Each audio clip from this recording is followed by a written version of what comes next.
bonsoir à tous. J'aurais pu vous parler de plein de choses, mais c'est bientôt l'heure de manger, donc effectivement, je vais vous parler d'alimentation. Alors, parce que, par toute une série de circonstances, alors que mon premier métier, c'était plutôt de travailler dans l'environnement, l'écologie. Alors, quand on parle d'alimentation, on va parler aussi d'environnement et d'écologie, de marier en fait l'écologie et le social. Ça a toujours été un petit peu mon fil conducteur de vie personnelle, militante et professionnelle. Et j'ai commencé un jour à diriger un jardin de cocagne. Donc un jardin de cocagne, c'est en fait une structure qui embauche des personnes en difficulté d'emploi et qui va utiliser le support du maraîchage biologique pour permettre aux personnes de se réinsérer. Et finalement, l'alimentation n'était qu'un support pour pouvoir effectivement euh, faire de l'insertion par l'activité économique, c'est-à-dire remettre des gens au travail. Et toute une série de petits faits a fait que cette question d'alimentation est devenue aussi un élément prégnant, une préoccupation pour moi qui a été particulièrement importante.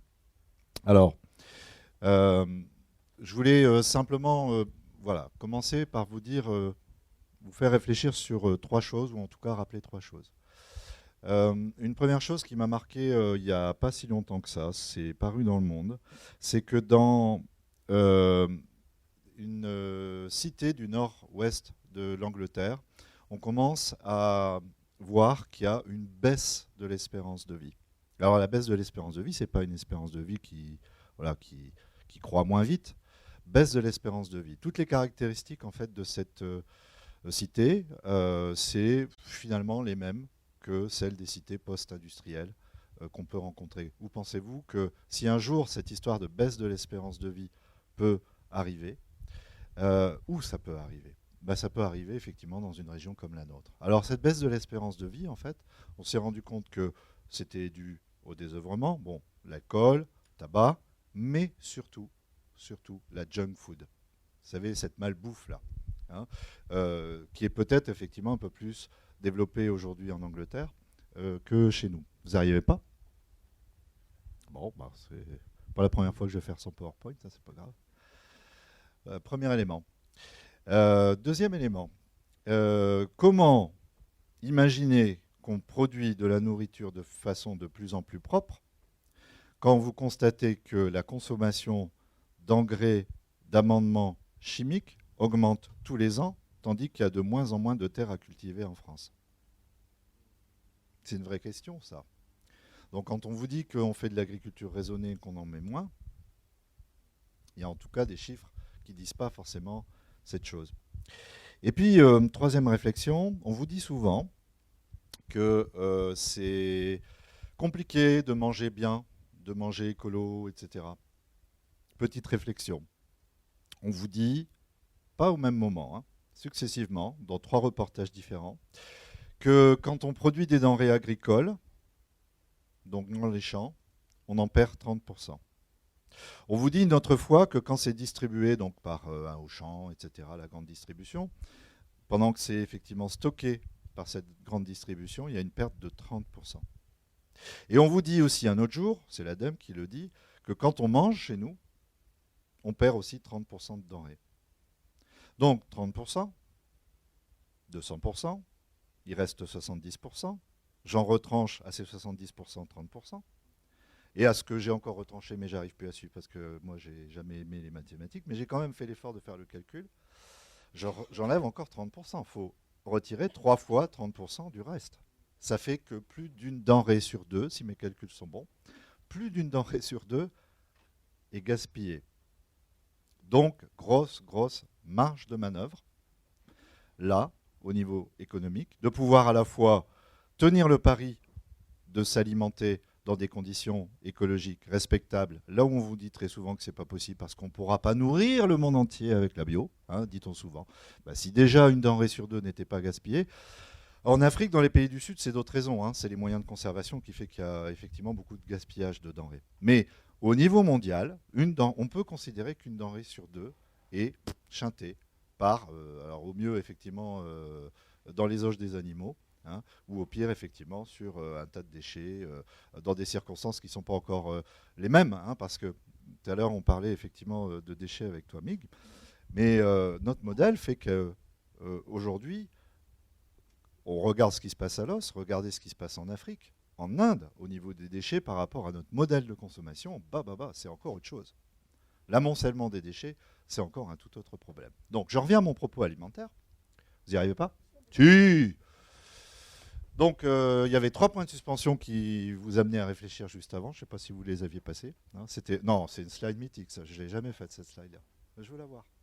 Elle rend bien quand même. Non, ouais, ceux qui me connaissent sont peu habitués à ce mode d'expression de slide. Ils sont plutôt habitués à la slide suivante. Hein. Donc, tout ça pour vous dire que c'est quand même un enjeu important, parce que qu'est-ce qu'on fait quand on mange? On met dedans le corps. Il y a un type, il y a plusieurs milliers d'années déjà, qui disait que ta nourriture soit ta médecine et ta médecine ta nourriture. Déjà, le premier enjeu, effectivement, de se nourrir, c'est de se tenir debout, mais c'est un enjeu de santé très très important. Selon ce que vous allez manger, il ne va pas se passer forcément la même chose dans votre corps. Il y a un enjeu, bien évidemment, de goût, de plaisir, un enjeu sensoriel. Il y a un enjeu de vivre ensemble. Le repas français qui a été primé en son temps à l'UNESCO comme a été primé le bassin minier, en quelque sorte comme patrimoine immatériel, c'était à cause aussi, en partie, de la sociabilité du repas français. Là où d'autres ont cherché à mettre sous statut donc UNESCO leur modèle alimentaire, ben, il n'y a qu'en France, effectivement, que ça a été possible. Et ce n'est pas à cause de la gastronomie, en tout cas pas seulement. C'est aussi à cause, effectivement, de la sociabilité du repas. Donc, il va y avoir plein d'enjeux qui vont se jouer derrière cet acte alimentaire. Et donc, nous, ce qui nous paraît important, et c'est là que ça s'est passé juste avant. Allez, t'essaies de suivre, c'est bien.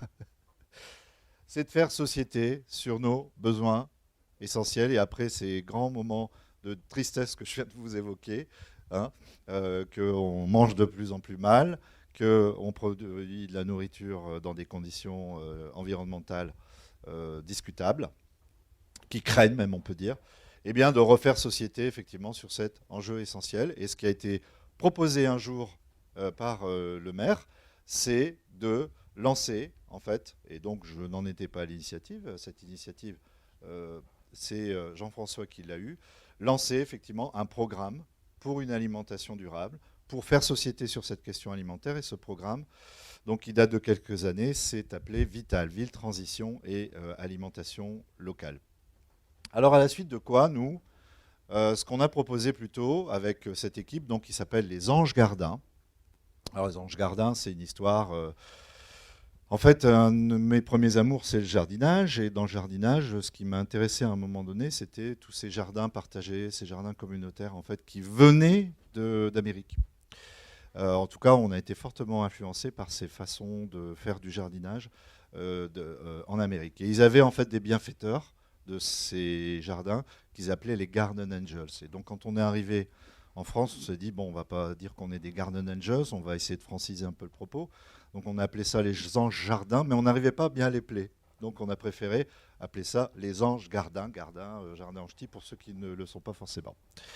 Voilà, je ne sais pas s'ils sont nombreux dans la salle. Et donc ici, on a créé une micro-ferme. Micro-ferme, voilà. Donc la micro-ferme Cocagne, on a changé d'ordinateur, parce que la police, c'est ça? Ouais. Bon, bah, j'avais une belle police, là, elle est un peu moins jolie.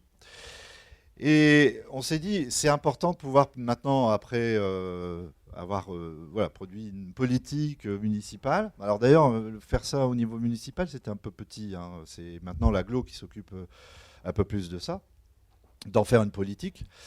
C'est qu'on s'est dit qu'il y a plein d'espaces aujourd'hui qui ne sont pas utilisés. Et ce serait bête qu'on se rassure tout de suite d'imaginer qu'on va tout cultiver en ville. Mais en ville, ce serait intéressant, alors on appelle ça du complément de gamme, mais ce serait intéressant de pouvoir produire les produits qui résistent mal au transport, qui perdent leur qualité organoleptique par trop d'attente avant d'être consommés. Et donc c'est comme ça qu'on s'est décidé à choisir plutôt le fruit, et notamment les petits fruits, mais ça peut être tous les fruits. On a l'intention mais je vais le dire après, de cultiver des kiwis, des abricots, de la vigne, etc., du raisin.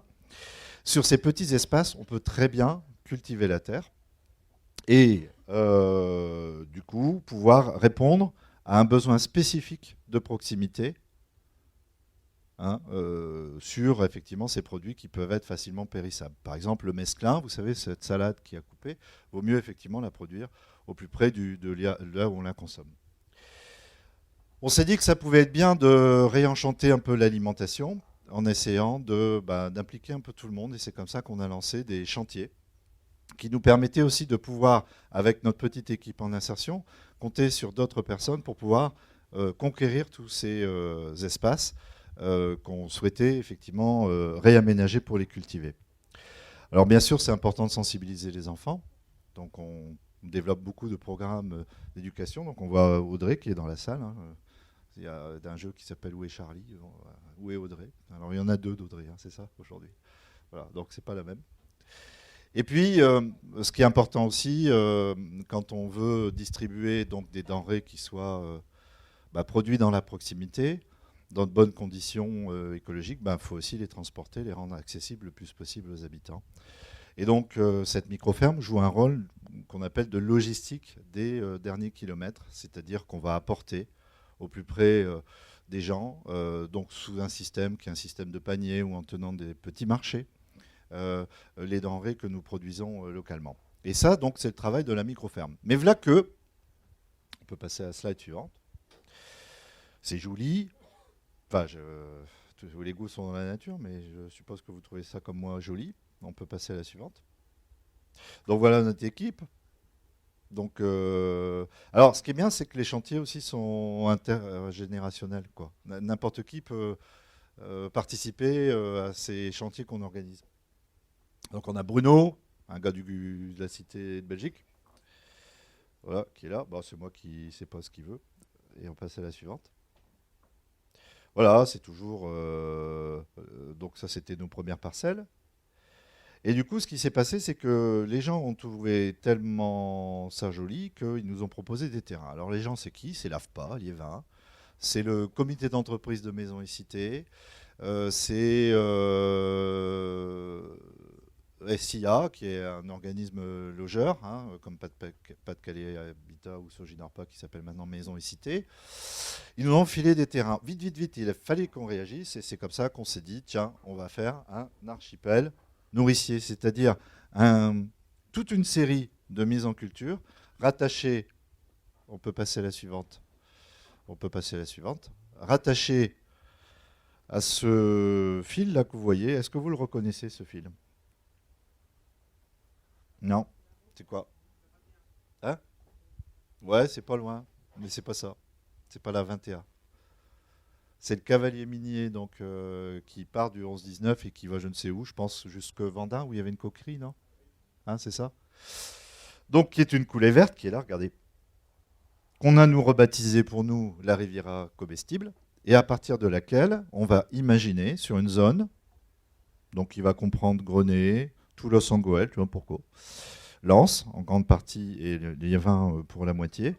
Simplement parce que pour notre équipe, nous on est là à Los-en-Goël, donc c'est facile d'aller couvrir tout cet espace-là. Si on allait un petit peu plus loin, ça coûterait plus cher, ça nous coûterait du temps de transport et ça ne serait pas très écolo. Hein. Donc on a imaginé que sur cet espace-là, on puisse cribler plein de lieux donc de mise en culture et de lier en fait ces espaces cultivés à des espaces de protection de la faune, de la flore, pour essayer de faire en sorte qu'on ait une trame de biodiversité dans le même temps qu'on arrive à avoir une trame alimentaire, une trame nourricière. Alors pourquoi? Parce que moi je suis convaincu que sur des espaces comme ça, quand il n'y a qu'une utilité sociale sur un lieu donné pour le protéger, c'est pas suffisant aujourd'hui. Si vous multipliez les utilités sociales d'un lieu donné, donc si vous lui donnez plusieurs fonctionnalités, celle de nous nourrir, de développer de l'emploi, de l'activité, celle aussi de développer de la biodiversité, eh ben moi je tiens le pari et qu'effectivement ça sera plus facile, plus difficile pardon, d'y déloger les activités qu'on y a développées. Alors on va continuer. Alors voilà, vous voyez, on imagine des terrains gérés par, qui sont repris dans l'idée d'archipel. Vous additionnez ces terrains à des espaces verts qui sont zéro phyto aujourd'hui, gérés par les communes zéro phyto. Et ben on peut imaginer qu'effectivement, tous ces points-là peuvent être rejoints et de créer un corridor de vie pour la faune et la flore. Alors pas le sanglier, bien sûr, mais bien d'autres espèces. Voilà pour l'archipel. Alors, il y a peut-être quelques photos quand même pour vous montrer. Alors voilà, ça c'est tous les sites, ce qu'on projette en fait de cultiver et ceux qu'on cultive déjà qui sont en vert. Donc vous voyez, ce rêve devient un petit peu réalité, il y a plein de points. Et puis on peut passer à la suivante. Et alors, ce qui était assez rigolo, c'est que en fait, comme on avait une micro-ferme, on s'est dit on va essayer d'avoir des animaux. Alors des cochons, des vaches encore plus, voilà. Donc c'était embêtant. Finalement, quand on veut faire une petite ferme urbaine et qu'on veut voilà, installer des animaux, on n'a pas beaucoup de choix. Des lapins, un lapin c'est un peu cardiaque, donc il y a du monde, c'est embêtant. Et on s'est dit bah, du poule. Donc, alors, une fois qu'on s'est dit ça, on s'est dit ça serait mieux d'avoir des poules menacées d'extinction, vous savez, des poules locales par exemple, qui ne sont pas très connues et qui risquent de disparaître. Et on s'est dit, oui, mais qui est-ce qui va s'en occuper de ces poules? Ah bon, avec les habitants, peut-être qu'on pourrait imaginer un tour de garde des poules, pour les rentrer le soir, etc. Sinon, c'est quand même assez asservissant, les animaux, il ne faut pas l'oublier. Et c'est comme ça que petit à petit, on a eu l'idée d'avoir, face à l'engagement qu'on imaginait, qu'on attendait des habitants, l'idée que finalement, il pourrait y avoir une compensation à ça. Alors, c'est une idée qu'il faudrait qu'on réfléchisse. Klink illustre ça aussi. C'est que quand je m'engage à faire quelque chose de bien, est-ce que c'est choquant d'avoir une compensation, une forme de reconnaissance, ne fût-ce qu'un marqueur qui me permette de dire « Waouh, quand même, j'ai fait beaucoup de choses bien, et tant mieux pour moi, et tant mieux pour ce que j'ai participé de sauvegarder. » C'est comme ça qu'est née l'idée, en fait, parce que je suis pété plein de thunes, j'ai oublié de vous le montrer, qu'on a lancé la manne, qui est une monnaie donc d'une autre nature pour de nouveaux échanges. D'ailleurs, je peux vous la faire circuler pour ceux qui veulent l'avoir. Voilà. Alors, je finis sur les poules quand même, parce que c'est très drôle. On se dit donc qu'on va sauvegarder une poule. Quelle poule? La bourbourg. On ouvre la partie pour sauvegarder la poule locale bourbourg. Si ce n'est que, donc on est allé à la ferme que je ne nommerai pas du tout, du coup, parce qu'on a eu un petit souci quand même, c'est que la ferme qui nous a donné les poules, dont le rôle à Lille, pour ne pas la nommer, mais je la nomme quand même en disant qu'elle est à Lille, parce qu'il n'y a pas tant de fermes à Lille, en fait, ils devaient nous donner des sujets, pure race, pour qu'on puisse participer à la conservation de ces animaux. Bon, déjà, les poules, c'était pas des poules, c'était des coqs. Donc, quand vous avez gramin de coq, c'est embêtant. Donc, mais quand ils sont pouchins, on ne voit pas bien. Mais eux, normalement, qui s'occupent des poules, le savent. Voilà, bon, donc premier problème. Et puis, un jour, l'agglomération nous a demandé de participer à un événement de promotion de tout ce qui est économie durable, etc., qui s'appelle Green City. Et nous voilà partis au milieu des gens qui faisaient des technologies durables, etc., avec nos poules, en guise d'attraction pour cette manifestation. Et ce monsieur, qui est en fait architecte paysagiste, donc qui vient à cet événement pour faire un peu de recherche et développement, je ne sais pas, du sourcing, voilà, se dit, c'est quoi vos poules qui n'en sont pas? Qu'est-ce que vous pensez que c'est? C'est des bourbours. Ah non, c'est pas des bourbours, parce que moi, je suis un spécialiste de bourbours, et il se trouve que ce monsieur, il est de Barlin, je sais plus, juste à côté. Et c'est là qu'on s'est dit, waouh, d'un petit truc, on se dit, tiens, pour faire bien, ça serait bien d'avoir des poules. On se retrouve dans une situation d'organiser un programme de sauvegarde de poules vraiment menacées, parce qu'il y a vraiment des blaireaux qui ne savent pas vraiment les sélectionner pour conserver cette race. Et que ce truc très précieux, c'est finalement les habitants de Los Angeles, pour la plupart, qui vont être en fait gardiens de ce programme, qui vont permettre ce programme. Parce que ce brave homme, il a peut-être le souci que tu as chez toi avec tes BD, c'est qu'au bout de 40, 50 poules, sa femme, elle marche plus, quoi. Donc, d'un truc qui était insignifiant, on a fait un truc qui a finalement sauvegardé le ménage de ce monsieur. Je tenais quand même à le dire, c'est important. Alors on va passer à la suivante. Bon bah voilà, donc opération Viens mon poussin. Donc à Los Angeles, on élève des petits poussins qu'on distribue après aux habitants quand ils sont un peu plus grands. Et puis ben voilà, on réunit les gens pour apprendre à cuisiner. Ça s'appelle les ateliers de cuisine enchantée. Hein, parce que tout à l'heure je vous disais junk food, mais ça va pas forcément de soi de manger varié, hein, de manger équilibré. Là, c'est des. Alors, gaspillage, hein, on parlait de gaspillage, déchets, tout ça, etc. On reste dans le sujet, tout se tient. Hein. Ça, c'est des potirons qu'on peut aller chercher dans les champs après passage des machines. Des potirons bio. Hein. La bio ne fait pas tout. C'est pas parce que vous êtes en bio que vous êtes dans quelque chose de complètement vertueux. Cela dit, c'est une bonne chose, mais il faut quand même passer derrière parce que regardez tous ces potirons qui restent une fois que les machines sont passées. Il y a donc un cultivateur que certains connaissent bien, puisqu'il est aussi adjoint, des haricots verts. Des haricots verts, c'est en bio 7-8 euros le kilo. Hein. Les légumes sont chers en règle générale. Hein. 7-8 euros le kilo et encore bon circuit de distribution. Acheté par l'industrie donc alimentaire, 80 centimes le kilo. En tout cas, il espérait avoir ce prix-là, ce coup-là, parce qu'ils ne vous disent pas le prix à l'avance. La moitié du champ n'est pas ramassé. Pourquoi? Parce qu'il y a de la luzerne, donc la machine ne peut pas passer là, que sais-je encore, etc. Alors le glanage, du coup, peut y aller bon train. Moi, j'ai proposé qu'on les achète 1,60 € le kilo. Comme on sait qu'on va les revendre beaucoup plus cher que 80 centimes. Vous voyez? Donc l'enjeu derrière aussi, c'est que tout le monde puisse vivre bien de son travail.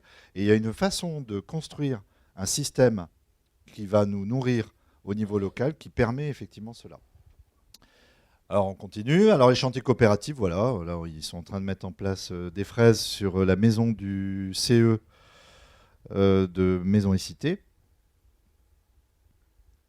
Et puis celle-là, je ne vais pas la commenter parce que son titre choc a disparu.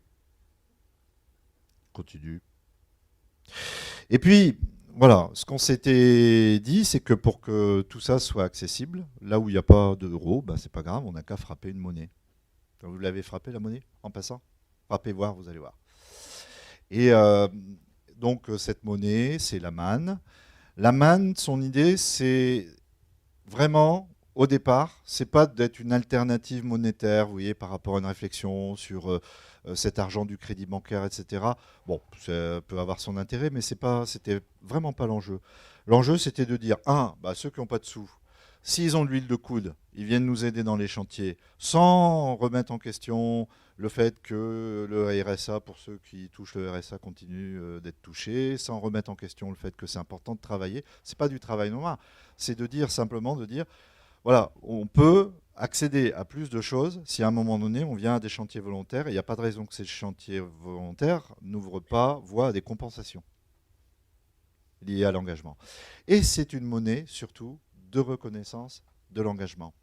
Et je pense même pouvoir dire, même si aujourd'hui cette manne c'est quelque chose de très petit, que c'est une monnaie qui pose la question de savoir pourquoi des choses qui n'ont pas de prix ne sont pas faites parce qu'il n'y a pas de métrique comptable qui en fixe le prix justement. La biodiversité n'a pas de prix, mais parce que ça n'a pas de prix, personne s'en occupe. La propreté n'a pas de prix ou le fait effectivement d'avoir une terre habitable n'a pas de prix, mais pour autant qui s'en occupe. Paradoxalement, comme il n'y a pas de métrique qui fixe le prix, bah finalement on s'en occupe très mal, peu ou pas.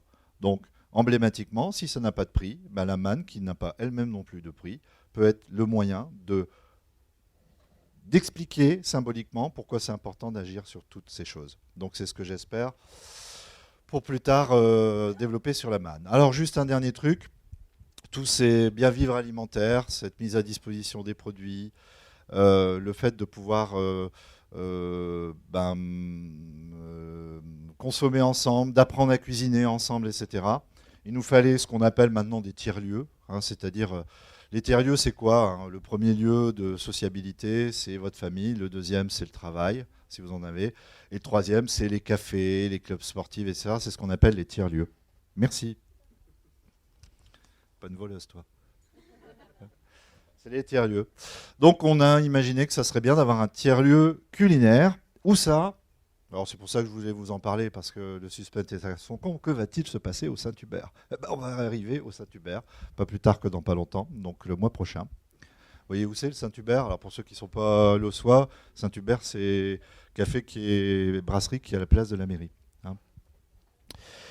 Et au Saint-Hubert, alors c'est bien, on va garder le nom de Saint-Hubert, parce que nous on aime bien la transition écologique et sociale. Normalement c'est le patron des chasseurs. Hein. Alors, bon, c'est pas qu'on n'est pas, on n'est pas plus que ça anti-chasse, mais bon, la chasse, c'est pas forcément ce qui nous caractérise le plus, on va dire, hein, aux anges gardiens. Donc, on s'est dit, mais on va quand même garder le Saint-Hubert. On m'a même dit que c'était le maire qui insistait, le patron du Saint-Hubert, enfin les propriétaires, pour que le Saint-Hubert soit, voilà, le terme soit gardé. Alors, bon, réfléchissement, on a regardé dans Wikipédia, et il se trouve que le Saint-Hubert, c'est quand même très rigolo. Alors, il est patron de la chasse. Mais en fait, ce qui s'est passé, c'est que il y a voici plusieurs siècles, il propose à ses copains d'aller chasser le jour du Vendredi Saint. Et ça, c'est pas cachère d'aller chasser Vendredi Saint. Donc ses copains l'ont pas accompagné. Et donc, je lui ai dit, tant pis, moi je vais y aller tout seul. Et là, il rencontre un cerf blanc avec une croix rouge sur son front, ce qui fait déjà assez, voilà, mais un peu dans l'ambiance du, voilà. Et le cerf lui dit, mais que fais-tu là? Bah, je chasse. Eh ben non, il faut que tu t'occupes des pauvres. Ah bon, d'accord. Et du jour au lendemain, alors nous qui faisons de l'insertion par l'activité économique, qui aimons travailler sur une filière qui a de l'avenir avec des gens dont on dit qu'ils n'ont pas d'avenir économique, hein, et c'est quand même très emmerdant, si je terminerai juste là-dessus quand même, parce que c'est quand même un gros de notre boulot qui est de réfléchir et de fournir du travail, mais pas n'importe quel travail. Eh ben, c'est ce moine, enfin, le gars s'est fait moine. Donc, si c'est pas un acteur de la transition, lui, qui ne l'est pas? Alors, il y a aussi un chien qui s'appelle le Saint-Hubert. Saint-Hubert, donc, qui a été prévu pour la chasse. Mais le Saint-Hubert, aujourd'hui, a une autre vocation, le saviez-vous? Non, ben, je vais vous le dire. Le Saint-Hubert est utilisé pour traquer les braconniers et suivre les éléphants qui sont traqués par les braconniers. Si c'est pas un exemple de transition écologique, ça, je ne sais pas. Voilà, donc on va appeler ça le Saint-Hubert, si vous le voulez bien. Donc tiers-lieu, Ripper Café, etc. On va y développer plein d'activités. Des activités de résilience, des activités où on s'interroge plus sur les causes que de gérer les conséquences. C'est très important de s'occuper des conséquences, mais il faut aussi s'interroger sur les causes et voir comment, à un moment donné, quand vous avez un appareil, avant de le retrouver effectivement dans la nature, est-ce que cet appareil, on ne peut pas le réparer? Aujourd'hui, si vous le filez à un professionnel, vu son coût, il va dire... Bon, c'est peut-être pas très intéressant que j'essaie de vous le réparer, quand bien même il serait réparable. Et vous-même, vous vous dites, bon, bah non, c'est pas la peine dans ces cas-là que je paye une réparation 2 fois plus cher. Sauf que il y en a de plus en plus des appareils obsolètes et que des ressources naturelles, il y en a de moins en moins. Donc c'est très important de pouvoir effectivement travailler sur cette perspective. Donc au Saint-Hubert, ben, je vous y invite. Dès janvier prochain, on va dire, je pense qu'on sera prêt, à venir manger ce qu'on y propose. Donc une alimentation un petit peu différente, mais qui ne sera pas, je l'espère, ragoûtante. Et il y aura un Ripper Café, vous pourrez y repérer vos appareils dont les grille-pains, hein, les grille-pains qui se trouvent très souvent en panne. Il y aura quoi encore d'autre? Une épicerie, un petit marché permanent bio. Il y aura encore quoi? Il y aura voilà, plein de petits trucs enchantés. Et puis cette cuisine équilibrée, nourricière qu'on va vous proposer. Merci. Bravo.